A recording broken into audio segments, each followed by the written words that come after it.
Os invito a abrir vuestra Biblia en Lucas capítulo 9.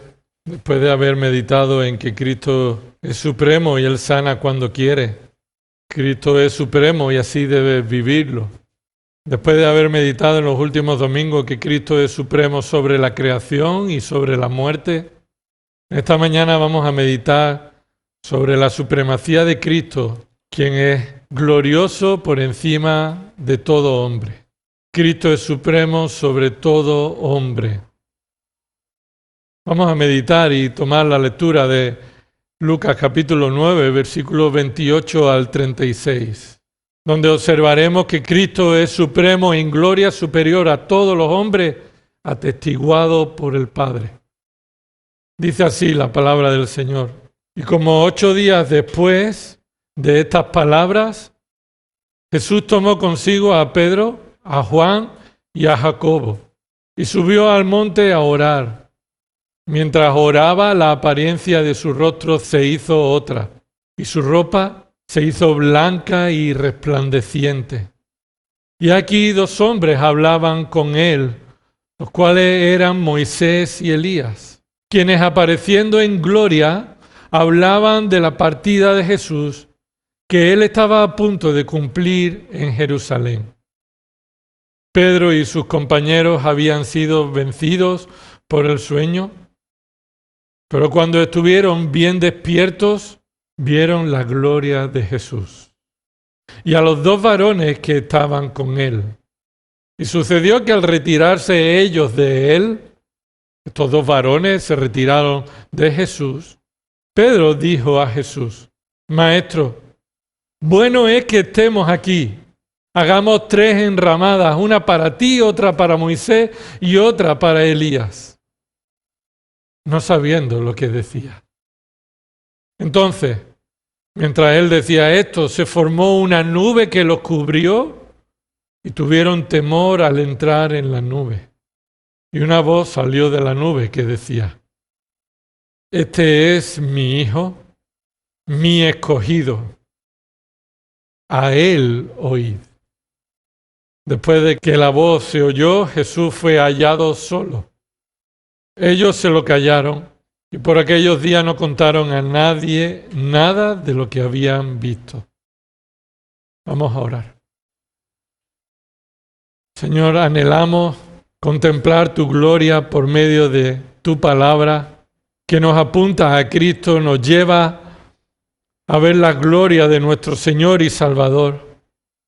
Señor, queremos que por tu Espíritu Santo seas tú quien obre en tu siervo para que pueda tu palabra ser explicada con fidelidad y que también obres en cada uno de nuestros corazones para recibir tu palabra con humildad, con deseo de ponerlas en práctica en el poder de tu Espíritu. Así oramos en el nombre de nuestro Señor Jesucristo. Amén. Cristo es el supremo Rey de gloria. Ver a Cristo es ver a Dios. Y ver la gloria de Cristo es ver la gloria de Dios. Ver a Cristo en su gloria divina es lo mismo que ver el reino de Dios. Debemos recordar, antes de entrar en este pasaje, que el Evangelio de Lucas fue escrito por un hombre regenerado, salvado por la obra del Espíritu Santo, por gracia, y movido por el Espíritu Santo. Este Lucas, que era de profesión médico, aplicó una investigación exhaustiva como un buen médico, acostumbrado al estudio exhaustivo, de todas aquellas cosas que se decían de Jesús. El propósito de Lucas era confirmarles a un excelentísimo Teófilo, que era un creyente de aquella época, a que estuviera seguro y convencido, completamente confiado de que lo que había recibido de enseñanza sobre Jesús era cierto. Lucas capítulo 1, versículo 1 al 4 nos dice esto: Por cuanto muchos han tratado de compilar una historia de las cosas que entre nosotros son muy ciertas, tal como nos las han transmitido los que desde el principio fueron testigos oculares y ministros de la palabra, También a mí me ha parecido conveniente, después de haberlo investigado todo con diligencia desde el principio, escribirlas ordenadamente, excelentísimo Teófilo.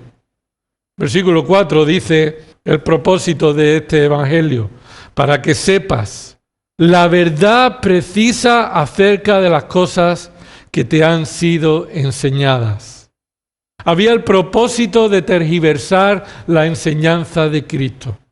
Había muchas enseñanzas falsas acerca de lo que Cristo hizo en medio del pueblo y con sus discípulos. Por tanto, este evangelio tiene el propósito de mostrar la verdad de que Jesús es el Cristo, el Hijo de Dios, a pesar de que muchos pretendan negarlo, acusando de que ciertos relatos son simplemente historias falsas inventadas. Este pasaje que acabamos de leer, Lucas capítulo 9 del 28 al 36, también es una escena que estaba siendo utilizada para tergiversar las enseñanzas acerca de Cristo. Este es un registro fiel de la verdad precisa acerca de quién es Jesús. Recuerda que en el contexto inmediato del capítulo 9, versículo 18, Cristo está orando a solas en privado, pero junto a sus discípulos. Y Jesús le hace una pregunta a sus discípulos sobre qué dice la gente que es Él, que es Jesús. Ellos responden acerca de varias versiones de lo que la gente dice acerca de Jesús, pero la pregunta que Jesús le hace a los discípulos tiene el propósito de contrastar la realidad de quién es Jesús y qué piensan los discípulos acerca de Él. Versículo 20, y Él le dijo: ¿y vosotros quién decís que soy yo? Y Pedro respondió, seguramente en nombre de los apóstoles, en nombre de los discípulos: tú eres el Cristo de Dios. En otros textos paralelos también él dijo: tú eres el Cristo, el Hijo del Dios viviente. Jesús afirma que esa declaración que Pedro ha dicho es cierta. Y además en Mateo 16 vemos como Jesús dice: bienaventurado eres, porque esto no te lo ha revelado ni carne ni sangre, sino mi Padre que está en los cielos. A partir de ahí Jesús les enseña la implicación de reconocer a Jesús como el Cristo, el Hijo de Dios. Le dice: si tú consideras a Cristo, me consideras como el Hijo de Dios, debes vivir consecuentemente. Y le muestra ahí 3 parámetros. Debes abandonar tu vida de pecado, tu vida pasada, y dedicar tu vida a obedecer a Cristo. Debes negarte a ti mismo y tomar tu cruz y seguirme. Debes estar dispuesto a perder tu vida con tal de seguirme. Y observa el versículo 27. Aquí en el versículo 27 dice Jesús, concluyendo esa enseñanza: pero en verdad os digo que hay algunos de los que están aquí que no probarán la muerte hasta que vean el reino de Dios. Esa es una promesa que Cristo hizo a sus discípulos, que se cumple a partir del versículo 28. El cumplimiento de esa promesa sucedió 8 días aproximadamente después. Pero no solamente es una promesa que se cumplió en el monte, sino el versículo 27 es la confirmación de que todo lo que ha dicho acerca de Él y de acerca de aquellos que deben seguirle es cierto. Es cierto, no podemos menospreciar que nuestra declaración de Cristo como nuestro Señor, eso no debe afectar nuestra vida. Claro que sí. Nuestra vida debe ser consecuente con nuestra declaración. Reconocer a Cristo como el Hijo de Dios es reconocer a Cristo como el Rey de Reyes y someternos a su voluntad y a su señorío. Jesús prometió que algunos de sus discípulos que estaban allí no morirían sin antes ver el reino de Dios. Eso, como hemos dicho, se cumple en los versículos del 28 al 36. Ahora surge una pregunta. ¿Cómo es que se cumple en estos versículos? ¿Cómo es que Pedro, Juan y Jacobo vieron el reino de Dios? Debemos reconocer y aclarar que el reino de los cielos se manifiesta en la gloria de Cristo como Rey. Él es el Rey de Reyes y por medio de su gloria como Rey, Él manifiesta el reino de los cielos. Ver al Rey es ver el reino. El reino de los cielos se ha acercado. Es como Jesús predicó: arrepentíos. ¿Por qué? Porque el reino de los cielos se ha acercado. Pero debemos aclarar que este reino no es el reino instituido por Cristo reinando en la tierra. Este reino que se ha acercado, que se ha manifestado, que se pudo ver en ese momento, no es el reino justo que Cristo establecerá en el milenio cuando Él venga en su segunda venida en gloria y cumpla con las promesas que fueron dadas a David, que uno de sus simientes reinaría con un reino eterno y reinaría sobre todas las naciones, y nunca se cumplió esa promesa de manera literal. Es necesario que Cristo reine en la tierra de manera literal. Eso sucederá en el milenio. Así que Jesús no le está prometiendo que antes de morir algunos de ellos verán instituido el reino de Cristo en la tierra, sino que podrán ver el reino de los cielos viendo la gloria del Rey. Algunas personas equivocadamente enseñan y creen que esto ya está sucediendo, que el reino de los cielos ya ha sido instituido en la tierra, que no habrá un milenio literal de 1000 años de reinado justo en la tierra, sino que ya Dios está reinando por medio de su iglesia, por medio del Espíritu Santo, algo que no se corresponde con el resto de las Escrituras. En esto hay algo cierto, y es que Cristo reina en su iglesia. Que Cristo es la cabeza de la iglesia. Él gobierna por medio de su palabra y del Espíritu Santo en el corazón de los creyentes y hace cumplir su voluntad en su iglesia. Pero esto es un reinado espiritual.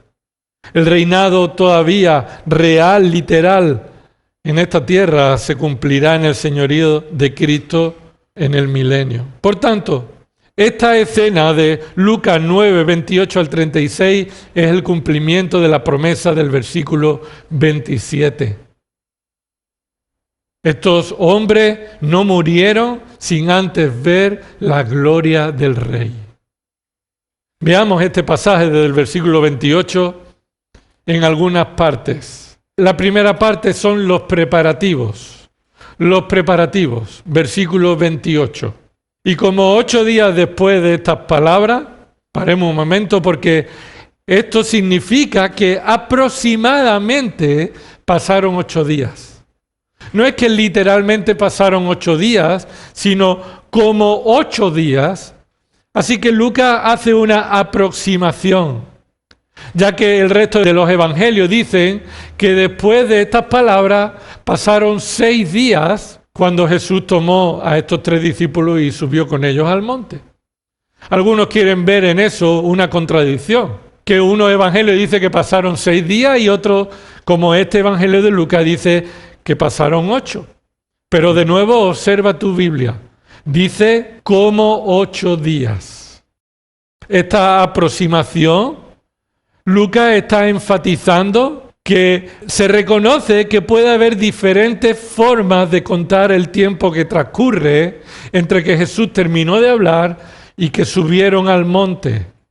Puedes contarlo en los días que están intermedios, sin contar el primer día y el día en que sucedieron los hechos, lo cual pueden ser 6 días intermedios, o puedes contar el día en que terminó de hablar y el día en que sucedió, lo cual pueden ser, ¿cuánto? 8 días. Lo que aquí Lucas está diciendo es que la importancia no es si fueron 8 o 6, como algunos podrían estar utilizando para poner en duda la veracidad de estos hechos, sino que estos hechos sucedieron aproximadamente en el tiempo en el que sucedieron en verdad. Así que no importa si fueron 6 o 8, Lucas investigó y dijo aproximadamente 8 días. Y continúa diciendo el texto, versículo 28, Jesús tomó consigo a Pedro, a Juan y a Jacobo. Jesús tuvo aquí la iniciativa. Él tuvo la iniciativa de que se cumpliera lo que había prometido en el versículo 27. Él prometió que antes de morir ellos verían el reino de Dios. Y él tuvo la iniciativa de cumplir su promesa. Observa que Jesús tomó a algunos de sus discípulos y no a todos ellos. Puede surgir esta pregunta. ¿Hizo Jesús discriminación con esta elección? Es decir, ¿por qué Jesús tomó a 3 de los discípulos en lugar de tomar a los 12? ¿Jesús discriminó al resto de los discípulos porque no los escogió para llevarlos con ellos y mostrarles su gloria? La respuesta es clara. Por supuesto que Jesús nunca discriminó por dedicar tiempo o revelar verdades espirituales a algunas personas y no a todas. Por tanto, el hecho de que Jesús escogiera a 3 nos debe llamar la atención a cuidar 2 aspectos. Primero, hermano, no debemos discriminar con favoritismo tomando el argumento de que Jesús tomó a 3 y hizo también una discriminación. Lo que Jesús ha hecho no debe ser usado para justificar nuestro pecado de favoritismo cuando nosotros, por razones pecaminosas y con falta de amor, hacemos como dice Santiago capítulo 2, versículos del 1 al 13, que vemos entrar en la congregación a unos ricos y le decimos, siéntate aquí en un lugar preferente, pero después vemos entrar a un pobre y le decimos, tú quédate allí o quédate sentado aquí abajo. O la discriminación que sucedía en Corinto, que acabamos de leer, como en la celebración de la mesa del Señor, los que tenían alimentos comían sin considerar a aquellos que estaban necesitados. Y así se discriminaban unos a otros. Así que debemos cuidarnos, porque aquí Jesús no está discriminando a nadie. Y no debemos utilizar este argumento para justificar nuestro pecado, sino debemos cuidarnos de este pecado de parcialidad. Y no mostrar favoritismo, ni justificar nuestra parcialidad, porque Cristo hubiera escogido a 3 de los 12 para llevarlos a revelarle su gloria. En segundo lugar, que Jesús haya tomado a 3 de los 12 no debe hacernos sentir que somos discriminados cuando Dios escoge a alguien para un ministerio y a ti no. No debemos sentirnos discriminados y sentirnos como víctimas cuando Dios escoge a unos para un ministerio o un servicio y a ti no. Pablo corrige este pecado de orgullo, de vanagloria en 1 Corintios 12, cuando algunos dicen y prefieren ciertos dones antes que otros. Y si no tienen esos dones, entonces dice, yo no soy del cuerpo. Y ellos sentían que tenían derecho a tener los mismos dones que otros. Y Pablo le dice, Dios da los dones a quien quiere y pone a cada uno en el cuerpo donde quiere. Así que, hermanos, no debemos, por nuestra parte, responder con orgullo y vanagloria y sentirnos discriminados cuando Dios soberanamente escoge a algunos hermanos para un ministerio, pero a ti no. Sino que debemos reconocer que somos siervos de Cristo. Y reconocer que no hay nada en nosotros que podamos hacer que no se nos haya dado. Todo lo que podemos hacer para la gloria de Dios es porque Él nos ha dado la capacidad espiritual, la disposición y el privilegio de hacerlo. Y no hay ningún mérito en ninguno de nosotros en nada de lo que hagamos para la gloria de Dios.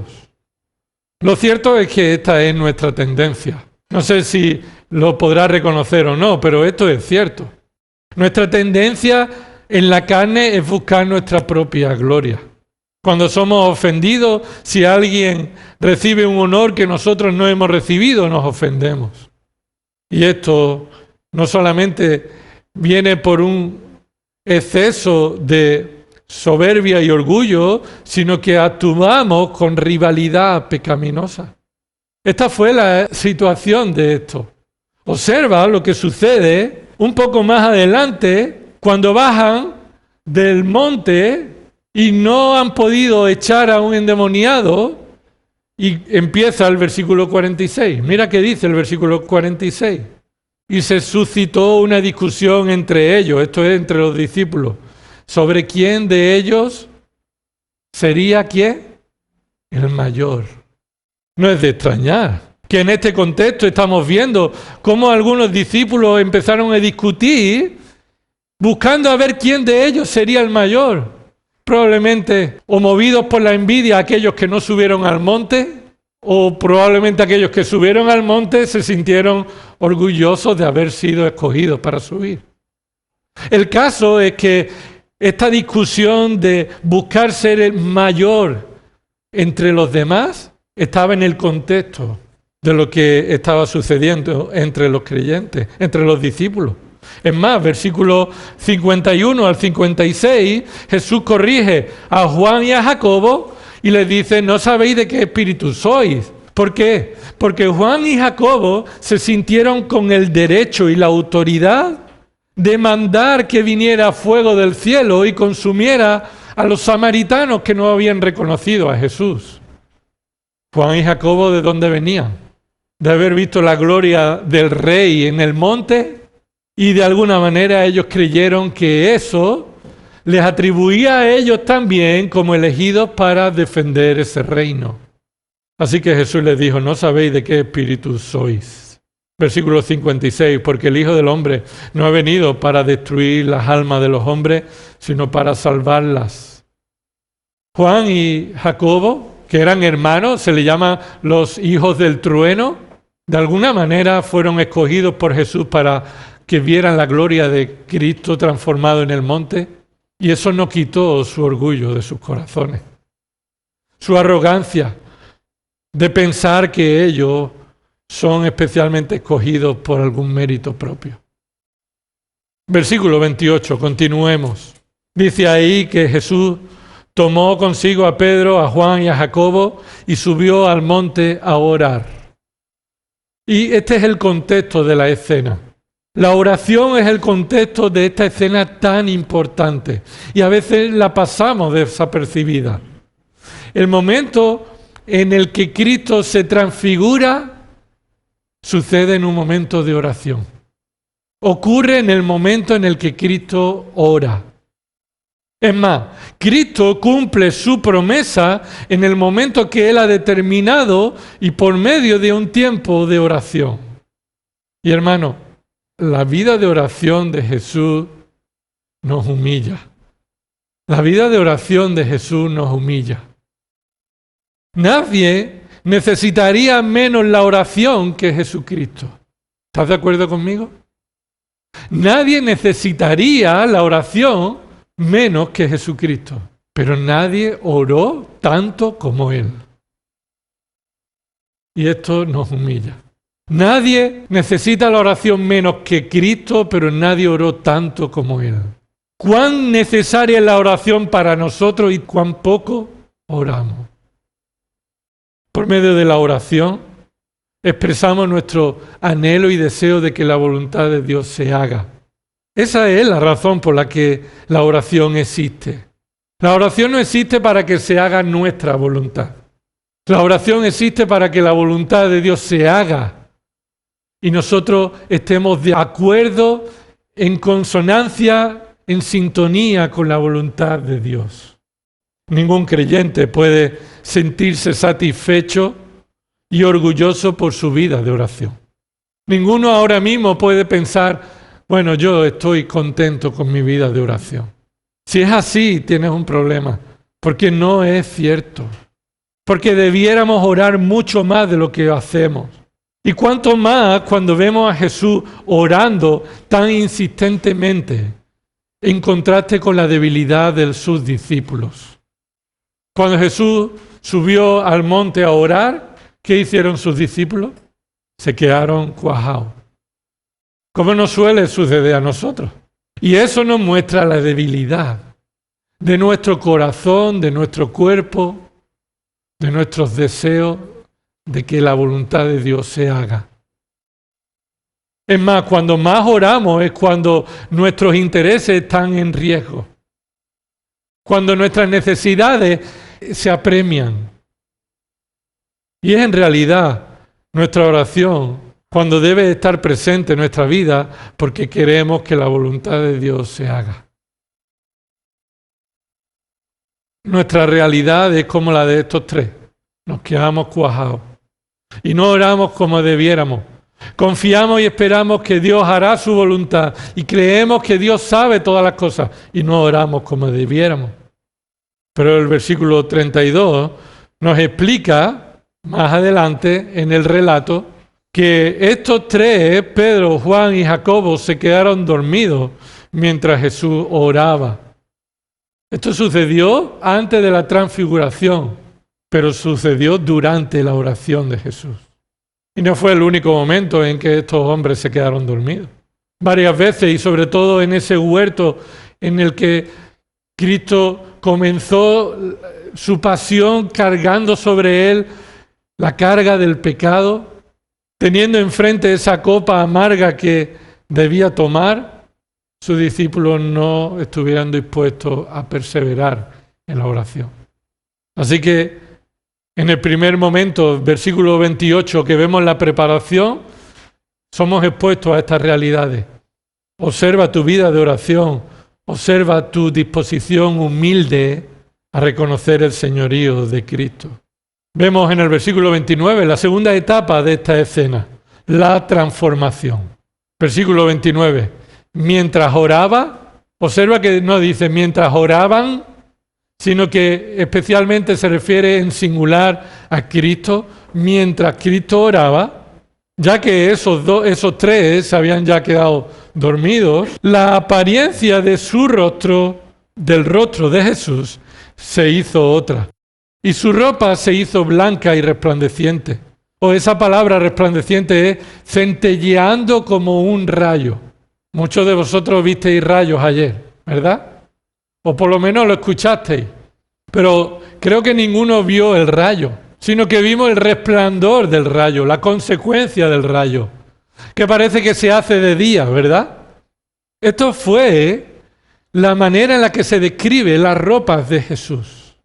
Alumbrando tanto como si luz saliera de él, como si un rayo estuviera centelleando dentro de esa ropa.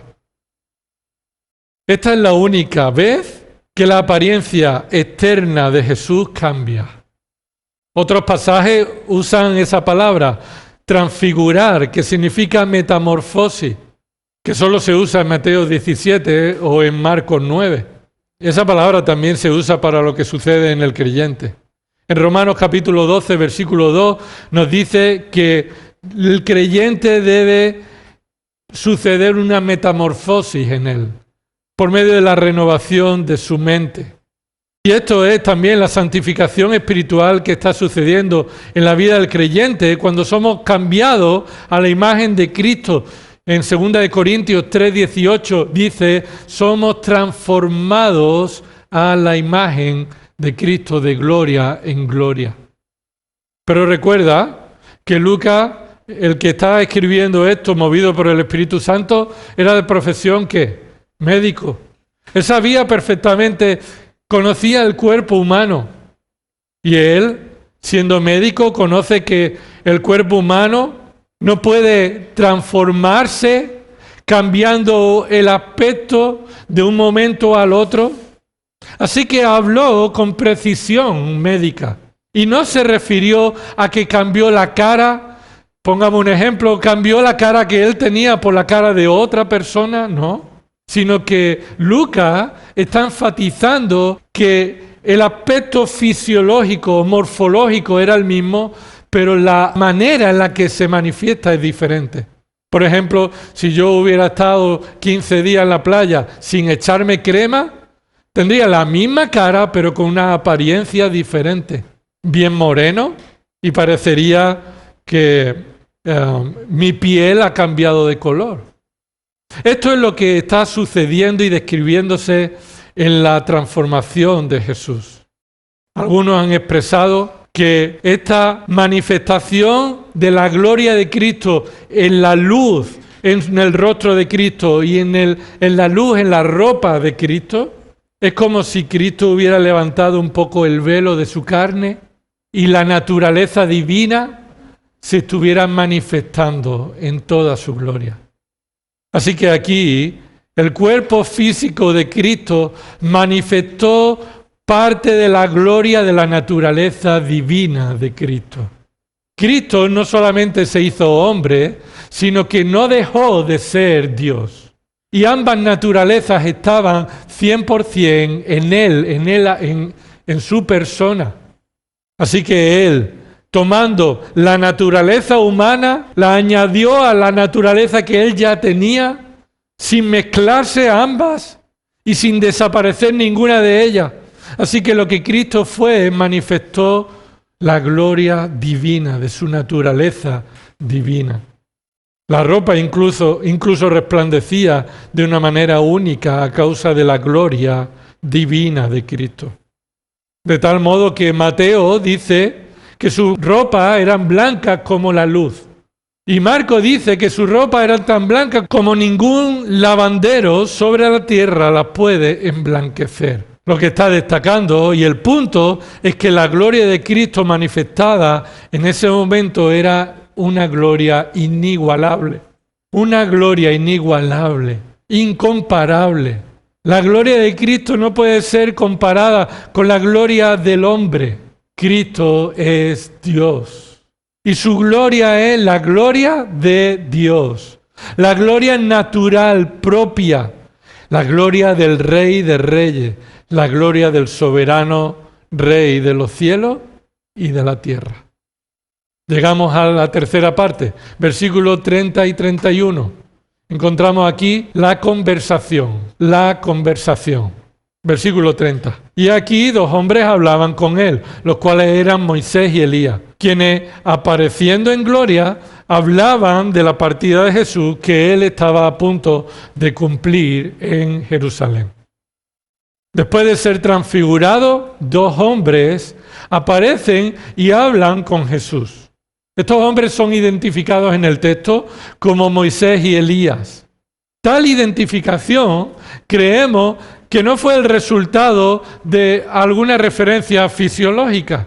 No fue identificado Moisés y Elías porque vieron una foto de ellos y lo identificaron, sino que lo más probable es que en la propia conversación de Jesús con Moisés y Elías hubieron suficientes referencias para que los discípulos que presenciaron aquello identificaran a Moisés y a Elías. No sabemos por qué fueron Moisés y Elías. Y no sabemos por qué no nos interesa. Pero no se nos dice cuál fue el motivo por el que estos dos hombres estaban con Jesús. Pero sí sabemos que no fue casualidad. En el propio contexto de la conversación previa, cuando Jesús le pregunta ¿qué piensa la gente que soy yo? Una de ellas es que muchos pensaban que Jesús era ¿quién? Elías. Y algunos también pensaban que podía ser un profeta de los antiguos, lo cual puede ser una referencia incluida a Moisés. Moisés y Elías, Dios escondió el cuerpo de Moisés y no sabemos dónde está. Elías no vio muerte y fue arrebatado, fue llevado. Así que algunos pudieron aventurarse a que Moisés y Elías podría ser Jesús. Así que no fue casualidad que Moisés y Elías aparecieron allí. Y fuera un contexto en el que estos tres discípulos aprendieran lo que habían sido enseñados 8 días antes aproximadamente.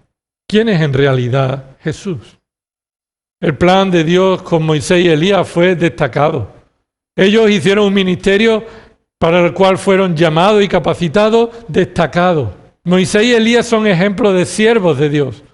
Pero escucha, no pueden ser elevados a la honra de Cristo. Moisés y Elías son hombres, usados y capacitados por Dios. Pero en nada tienen la fama y los honores que solo Cristo le pertenece. Y ahí son puestos los tres. Cristo mostrando su gloria y escucha, Moisés y Elías glorificados, que es diferente. No mostraban su gloria, sino que Moisés y Elías aparecieron allí con un cuerpo glorificado que se les dio de parte de Dios por gracia. Así que ahora están ahí esos tres y cualquiera de nosotros podría sentir la tentación de compararlos. Ahora, antes de llegar a este punto de la comparación, veamos sobre una incógnita que surge de la conversación. ¿Qué hablaban? ¿Qué hablaban ellos? Lo que sabemos con seguridad, lo que dice el texto bíblico, que es inspirado por Dios y no tiene error. Y dice en el versículo 31 que hablaban de la partida de Jesús que él estaba a punto de cumplir en Jerusalén. Así que este era el tema general. Pero, ¿cuál era el contenido? ¿De qué hablaban? ¿Qué se decían uno al otro? Para mí es un deseo. Me gustaría saber qué estaban hablando. Lo que hablaron puede que lo sepamos, si Dios quiere, cuando estemos en su presencia. Pero quiero aclarar algo. No sabemos con detenimiento qué es lo que estaban hablando. Pero algunos han apuntado, en mi opinión equivocadamente, que Jesús estaba siendo instruido y aconsejado por Moisés y Elías. Moisés y Elías experimentados en enfrentar un liderazgo, un rey opositor.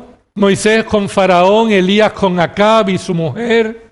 Entonces tendrían experiencia para venir a Jesús y decirle a Jesús, mira Jesús, tú tienes que enfrentar esto así. Esto yo no creo que fuera lo que sucedió. Podríamos pensar que como verdadero hombre, Jesús necesitaba en este punto aprender de Moisés y Elías. Igual que cuando era chico necesitaba aprender a medida que iba madurando. Sin duda, él aprendía cosas como hombre. Pero yo dudo que este fuera un caso en el que él estaba siendo enseñado por Moisés y Elías.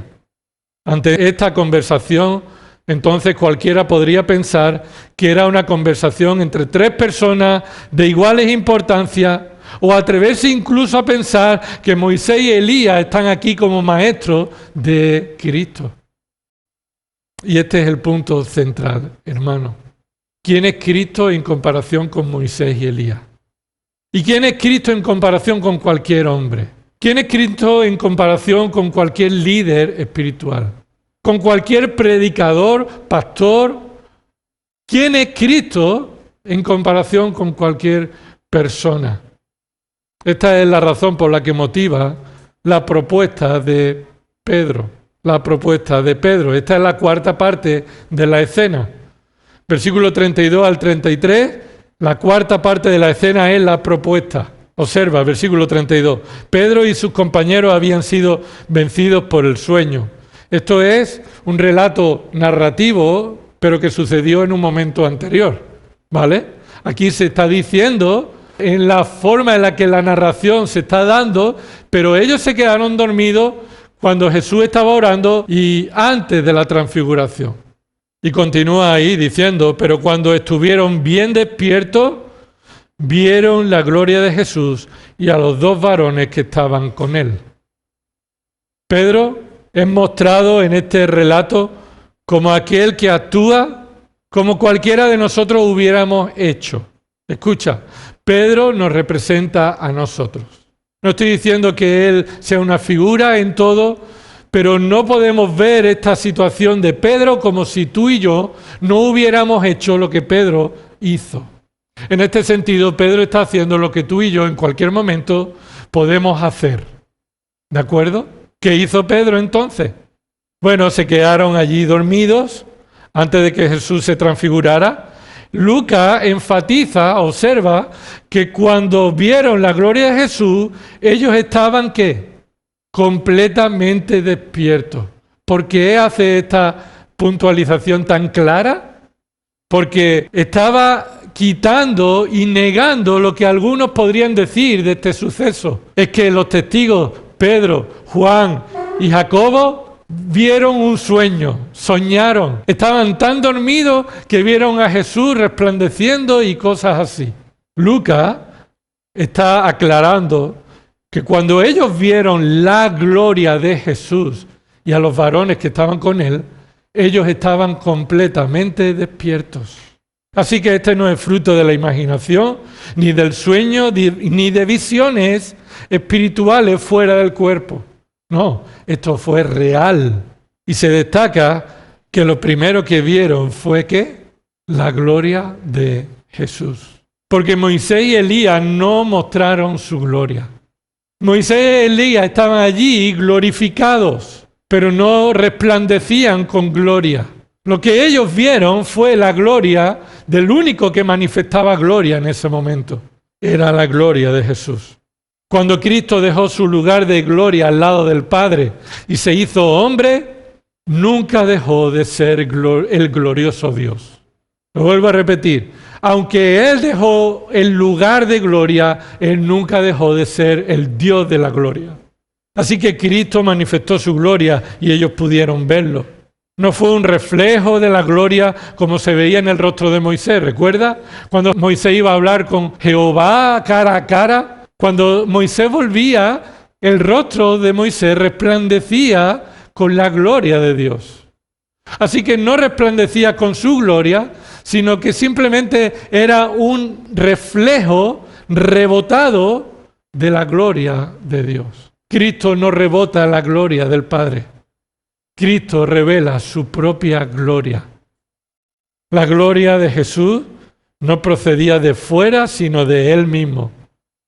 La gloria de Jesús es destello de su propia divinidad y majestad. La gloria del Rey que reinará eternamente revela el reino glorioso y ellos estaban viendo el reino prometido. Moisés y Elías habían recibido cuerpos glorificados que les permitía estar cerca de la gloria de Dios y en la gloria del Padre de manera visible, pero no recibieron esa gloria por derecho. Esos cuerpos glorificados no los recibieron por derecho. Versículo 33, está la propuesta. Y sucedió que al retirarse ellos de él, y esto no es que ellos volvieron otra vez, desaparecieron, sino que estaban los tres hablando y Moisés y Elías se apartaron de Jesús. De alguna manera, estuvieron un poco apartados. Entonces, Pedro aprovechó la circunstancia. Pedro dijo a Jesús: Maestro bueno. En otros pasajes dice Señor. Maestro, bueno es que estemos aquí. Hagamos 3 enramadas, una para ti, otra para Moisés y otra para Elías. En un momento dado, la conversación entre Jesús se interrumpe con Moisés y Elías y Pedro aprovecha. Y él hace esta propuesta. Primero una declaración: esto es bueno. Que estemos aquí es bueno. Y ahora le hace la propuesta: hagamos 3 enramadas. Pedro interviene con una declaración que aparentemente es correcta, es piadosa, es buena, aprovechando esta circunstancia. Pero el texto nos dice que en realidad lo que Pedro dijo fue inapropiado. El texto nos dice que lo que Pedro dijo fue inapropiado, no fue correcto. Fue una decisión, una manera de hablar necia. Obsérvalo lo que dice el versículo 33. Al final, no sabiendo lo que decía. Esto no significa que Pedro hablaba sin saber qué salía de su boca, sino que lo que estaba hablando era una locura. No era sabio. No está bien lo que estaba diciendo Pedro. Esta declaración de Pedro expresa honra a Cristo, pero también honra a Moisés y a Elías, en la misma altura que Jesús. Aquel que declaró unos días antes: tú eres el Cristo, el Hijo de Dios, ahora decía: tú eres el Cristo, pero Moisés y Elías le harían la misma honra que a ti. Más aún, Pedro exalta a Moisés y Elías por encima de Jesús. ¿Por qué? Porque aquí estamos mostrando, se está viendo que cuando llegaron al monte a orar, no hicieron una enramada para Jesús. ¿Ahora quieres hacerla para Jesús y Moisés y Elías? Y cuando Moisés y Elías no estaban, ¿qué? ¿Jesús no merecía que lo hiciera? Es más, ¿ahora dice que es bueno que estemos aquí contigo porque están Moisés y Elías? ¿O no es bueno que estemos con Jesús, da igual quién esté, con Él solo? ¿Es ahora cuando tú dices que bueno es que estemos aquí y te quieres quedar aquí porque están Moisés y Elías? Siempre fue bueno que estuvieran allí antes de que Moisés y Elías llegaran, pero Pedro no lo reconoció. Pedro no mostró tal alegría al llegar al monte a orar. Esa frase no aparece antes, Señor, qué bueno que nos haya escogido a venir a orar contigo. No lo dice en ningún sitio, pero me aventuraría a decir que a lo mejor algunos de ellos dijeran, ¿por qué me escoge a mí para venir al monte para orar y quedarnos aquí esperando a que Él termine de orar y nos quedemos dormidos? Pero lo que sí sabemos es que Cristo es supremo y es bueno tener a Cristo en nuestra vida, sea quien esté con nosotros, aunque estemos solos, aunque haya habido favoritismo alrededor nuestra, aunque haya intereses ocultos y haya una guerra de rivalidades de a ver quién es el mejor amigo de quién o de cuál. Nuestro mayor deseo es decir, bueno es estar con el Señor. Con Cristo estoy completo. Y doy gracias a Dios por los hermanos, por la iglesia, por la congregación, por la familia. Pero si mi padre y mi madre me dejara, con todo el Señor me recogerá. Y mi gozo y mi satisfacción no puede estar puesta en las personas, sino solo en Cristo. Y ser de bendición para los que te rodean, pero no buscar la gloria del hombre. Cristo es supremo y suficiente. Con Él tenemos todo lo que necesitamos. No debemos poner nuestra satisfacción, nuestro gozo en nada ni en nadie más. Por supuesto, no debemos menospreciar a nadie, que son de bendición para nosotros de parte de Dios. Pero la gloria que a Cristo le merece, no se la deja a nadie. La gloria que merece, dice Dios mismo, mi gloria no la daré a nadie. Y aquí Pedro se pasó y manifestó aparentemente algo que tú y yo podríamos decir también. Pero en ocasiones nuestra vida no es así. En ocasiones nuestra vida con Cristo no es suficiente. No somos conscientes de que Cristo está con nosotros siempre. ¿Qué sucedería si Cristo estuviera visiblemente aquí? ¿Cuál sería tu actitud? ¿Cuál sería tu forma de estar? ¿Cuál sería tu deseo por estar? Cristo está continuamente. Su presencia, su espíritu está en nosotros. Y nuestra conciencia de dependencia, de deseo, de honrar a Cristo, glorificarle con la gloria que solo a Él le pertenece, a veces la vendemos por la gloria insignificante de los hombres.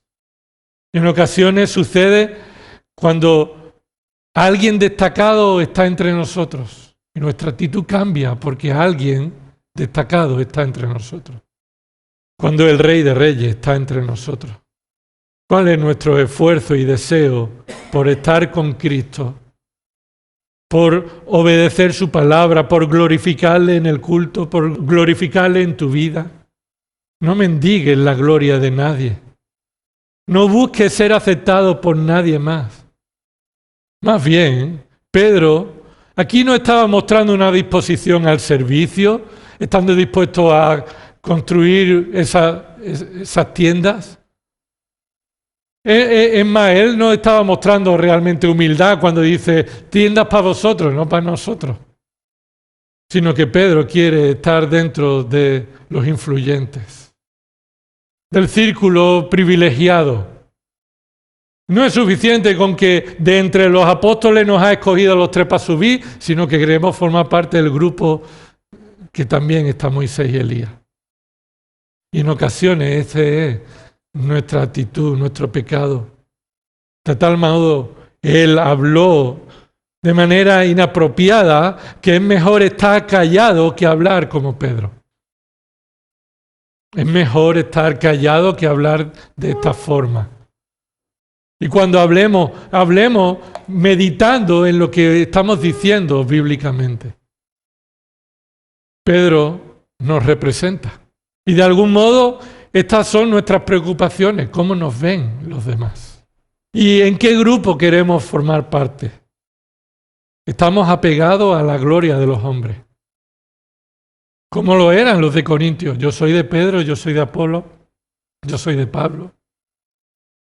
Si tú crees que tú no sigues a nadie, que tú sigues solo a Cristo, ten en cuenta que aquel a quien estás siguiendo es a ti mismo. Ni tú mismo tienes la gloria que solo Cristo le pertenece. Y vivimos en muchas ocasiones guiados por nosotros, nuestros deseos, nuestras apetencias, nuestra opinión, nuestra expectativa. Pero aquí somos confrontados con la actitud de Pedro. Y veamos la interrupción, versículo 34 al 35. La interrupción, la quinta parte. Entonces, mientras él decía esto, se formó una nube que los cubrió y tuvieron temor al entrar en la nube. Lo que Pedro dijo, la declaración que Pedro dijo merecía la interrupción de Dios. Lo que Pedro dijo provocó que Dios lo interrumpiera. Aquí hay una interrupción. Aquí no hay una conversación que cuando uno termina después otro habló. Dios habló por medio de la nube. No. Lo que Pedro estaba diciendo fue interrumpido drásticamente. Observa cómo dice, entonces. Esa palabra entonces, versículo 34, indica que como consecuencia de lo que Pedro dijo, algo sucedió en respuesta. Es más, continúa diciendo, mientras él decía esto, no es después de que él dijera esto, sino que mientras él estaba diciendo esto, posiblemente argumentándolo con más razones, y Pedro estuviera hablando no solamente en esa frase, Dios lo interrumpe. La nube que lo estaba cubriendo no era otra cosa que un elemento natural que Dios utilizó para manifestar su gloria y traer la respuesta que corrige la insensatez de Pedro. Versículo 35. Y una voz salió de la nube que decía, este es mi hijo, mi escogido. En el original esa palabra escogido es también puede traducirse como mi amado. En muchas ocasiones la palabra amado es sinónimo de escoger. A los que antes amó, en Romanos 8 significa a los que antes escogió. Aquí continúa diciendo esta voz, este es mi hijo amado, a él oíd. El Padre interrumpe a Pedro y pone el foco donde únicamente debería estar puesto, en Cristo, su Hijo, por derecho propio. Hay muchos predicadores fieles a Dios que sin el deseo de ser exaltados son considerados como ídolos. Hay personas que son consideradas como ídolos. Todos tenemos un problema y es que nuestro corazón es una fábrica de ídolos. Nosotros somos nuestro principal ídolo. Y Dios trae el foco de nuevo a donde nuestros ojos nada más deben mirar. Nosotros debemos correr la carrera que tenemos por delante con los ojos puestos en Jesús. Hebreos 12, 1 y 2. Él es el autor y el consumador de nuestra fe. Fe que no es nuestra. Él es el que nos la dio y de Él depende. Y en Él se centra. Y por eso Pedro se descentra y dice, Moisés y Elías son como mi maestro. No, la gloria de Cristo es incomparable. Y la gloria de Cristo es suprema sobre todo hombre, ya sea líder espiritual que sea. El Hijo de Dios solamente hay uno. Dios tiene muchos hijos en plural que hemos recibido por herencia, no por derecho, ser llamado hijo de Dios, como dice 1 de Juan 3, por amor de Dios. Pero el Hijo de Dios por derecho solamente hay uno, Cristo. A Él debes exaltar, a Él debes mirar y glorificar y honrar. Honrar con una vida de obediencia, honrar con una vida de oración, honrar con una vida de sumisión, honrar con una vida de dependencia. Dios está interrumpiendo a alguien que está poniendo a cualquier otro hombre a la altura de su Hijo y le dice, únicamente Él es mi Hijo, el escogido, el amado, en el que tengo toda mi complacencia. No hay nada en Él, sin que yo haya obrado en Él, que no me satisfaga. Él es perfecto, Él es Dios, Él es como yo. Y ningún hijo que hemos sido adoptados podemos decir lo mismo. Cristo es supremo por sí mismo y no podemos compararlo con ningún hombre. Cristo es glorioso por naturaleza propia.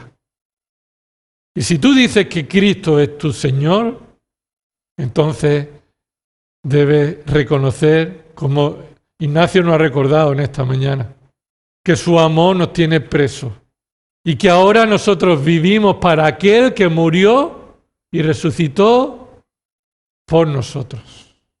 Pero no solamente hay una declaración. La declaración del Padre viene añadida con un mandato imperativo.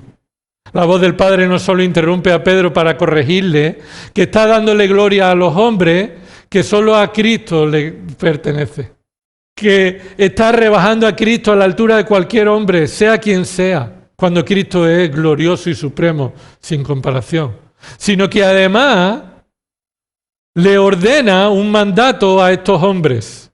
Está en plural ese mandato, a Él oíd. No debemos oír a nadie más que a Cristo.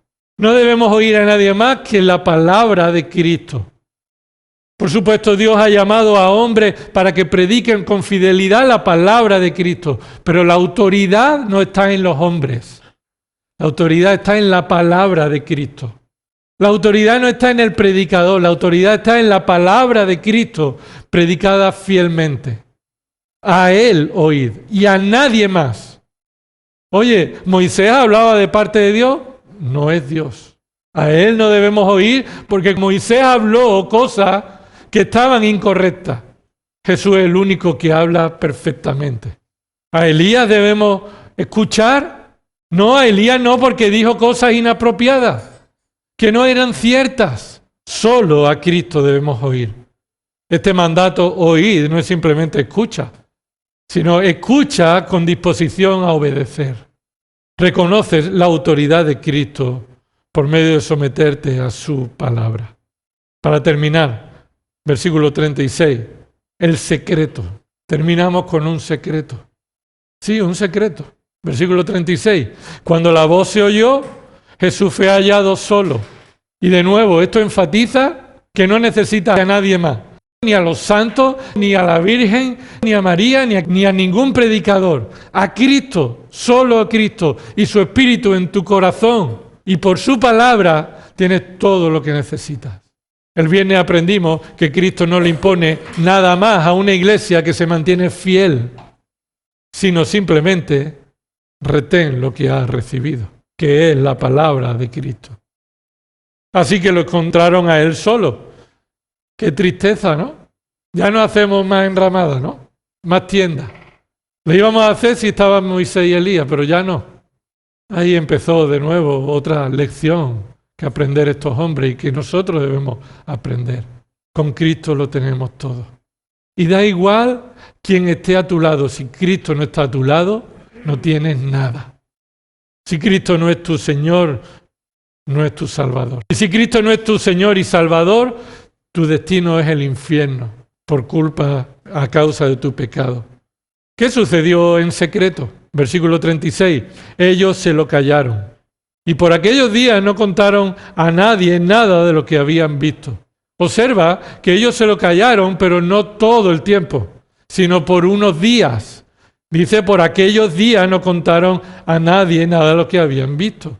Es más, no fue porque ellos se lo quisieron callar para que esto fuera solamente algo para mí, sino que en Mateo y en Marcos encontramos que Jesús le dice, no digáis nada a nadie.